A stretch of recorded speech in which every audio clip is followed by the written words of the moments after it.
নমস্কার বন্ধুরা, সবাইকে আমার মনের মতো রান্নাতে স্বাগত জানাই। আমি আজকে আবারও একটা রেসিপি নিয়ে চলে এসেছি আপনাদের কাছে। আজকের রেসিপি অনুষ্ঠান বাড়ির মতন চানা মশলা। বন্ধুরা, ভিডিওটা আপনারা প্রথম থেকে শেষ পর্যন্ত স্কিপ না করে দেখতে থাকুন। চানা মশলা বানানোর জন্য আমি এখানে 500 গ্রাম কাবুলি ছোলা নিয়ে নিয়েছি। কাবুলি ছোলাটাকে আমি 6 ঘন্টা ভিজিয়ে রেখেছিলাম। দেখুন কত সুন্দর ফুলে গেছে। ছোলার আগে সেদ্ধ করে নেব, তার জন্য একটা কড়াই নিয়ে নিয়েছি। তাতে দিয়ে দিলাম কাবলি ছোলা, পরিমাণ মতন জল, 2টো তেজপাতা, পরিমাণ মতন লবণ, অল্প পরিমাণ হলুদের গুঁড়ো, কয়েকটা চেরা কাঁচা লঙ্কা দিয়ে খুব ভালো করে মিশিয়ে নিয়ে সেদ্ধ করে নেব।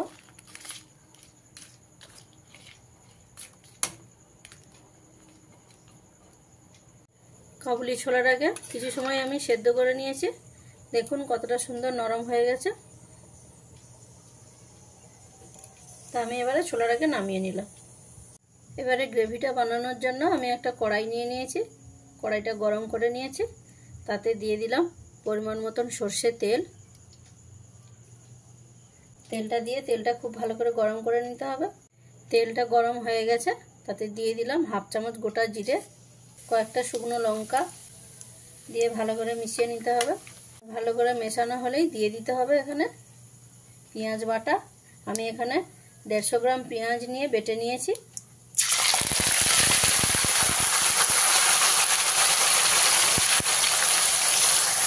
দিয়ে গ্যাসের ফ্লেমটা হাই করে ভেজে নিতে হবে।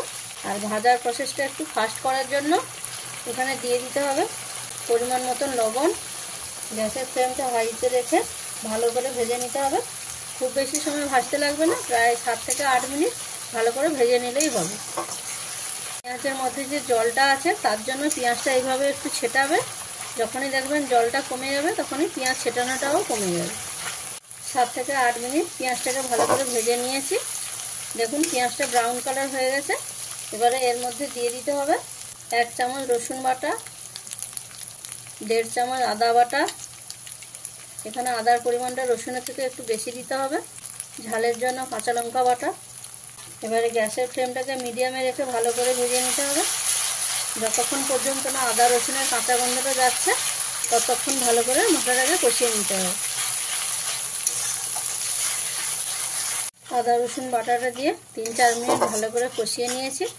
আদা রসুনের কাঁচা গন্ধটা চলে গেছে।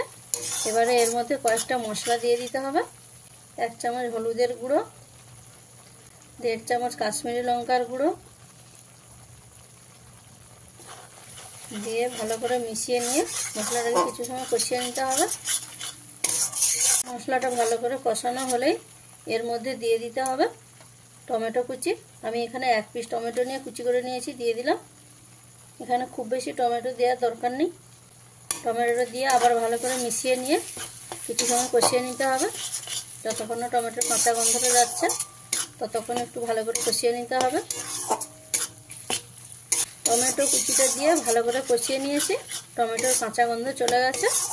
এবারে এর মধ্যে দিয়ে দিতে হবে হাফ কাপ টক দই। টক দইটা আগে থেকে ফেটিয়ে রেখেছিলাম। গ্যাসের ফ্লেমটা একদম লোতে দিয়ে ভালো করে মিশিয়ে নিতে হবে। টক দইটা দিয়ে ভালো করে মিশিয়ে নেওয়ার পরে এখানে দিয়ে দিতে হবে হাফ চামচ ধনে গুঁড়ো দিয়ে ভালো করে মিশিয়ে নিতে হবে। গ্যাসের ফ্লেমটাকে মিডিয়ামে রেখে ভালো করে মিশিয়ে নেবেন। তা আমি এখানে ধনে গুঁড়োটা পরে দিলাম, কারণ চানা মশলাতে একটা খুব ভালো রং আসবে। তার জন্য আমি দইটা দেওয়ার পরে ধনে গুঁড়োটা দিয়ে দিলাম। ধনে গুঁড়োটা দেওয়ার পরে খুব বেশি সময় আপনাদের কষাতে লাগবে না। ধনে গুঁড়োটা দিয়ে অল্প কিছু সময় মশলাটাকে ভালো করে কষিয়ে নিয়েছি। যখনই দেখবেন তেলটা আস্তে আস্তে ছাড়তে শুরু করেছে তখনই দিয়ে দিতে হবে জল। জলটা খুব বেশি জল দেওয়ার দরকার নেই, অল্প জল দিলেই হবে। জলটা দিয়ে ভালো করে মিশিয়ে নিয়ে ফুটতে দিতে হবে। আস্তে আস্তে তেলটা ছাড়তে শুরু করেছে। তো এই স্টেজেই আপনাদের দিয়ে দিতে হবে সেদ্ধ করে রাখা ছোলাটা। জল সমেতই দিয়ে দেবেন। দিয়ে খুব ভালো করে মিশিয়ে নিতে হবে। আশা করি আপনারা দেখেই বুঝতে পেরেছেন এই রেসিপিটা বানানো কতটা সহজ।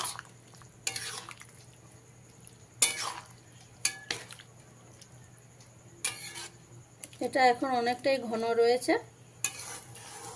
এরপরে আরো একটু জল দিতে হবে, কিন্তু তার আগে দেখে নিন আরো কিছু দিতে হবে। এর মধ্যে দিতে হবে টমেটো কেচাপ। প্রত্যেকটা অনুষ্ঠান বাড়িতে এই টমেটো কেচাপটা দিয়ে থাকে। এই টমেটো কেচাপটা দেওয়ার কারণে এই রান্নার টেস্টটা সম্পূর্ণ আলাদা হবে। তো এই 500 গ্রাম চানার জন্য আমি এখানে 2 চামচ টমেটো কেচাপ দিয়ে দিলাম। আপনারা অনুষ্ঠান বাড়িতে যেরকম স্বাদটা পান সেটাই পাবেন।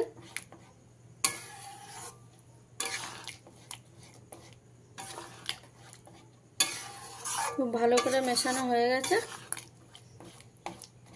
কেচাপটা দিয়ে খুব ভালো করে মিশিয়ে নিয়েছি। এবারে এর মধ্যে দিয়ে দিতে হবে টকটার ব্যালেন্স রাখার জন্য 1 চামচ চিনি। আবারও খুব ভালো করে মিশিয়ে দিতে হবে। চিনিটা দিয়ে ভালো করে মিশিয়ে নিয়েছি। এবারে এর মধ্যে পরিমাণ মতন জল দিয়ে দিতে হবে। খুব বেশি জল দেওয়ার দরকার নেই, গ্রেভিটা যেহেতু সেমি গ্রেভি হবে তাই পরিমাণ মতন জল দিয়ে নেবেন। জলটা দিয়ে ফুটিয়ে নিতে হবে কিছু সময়।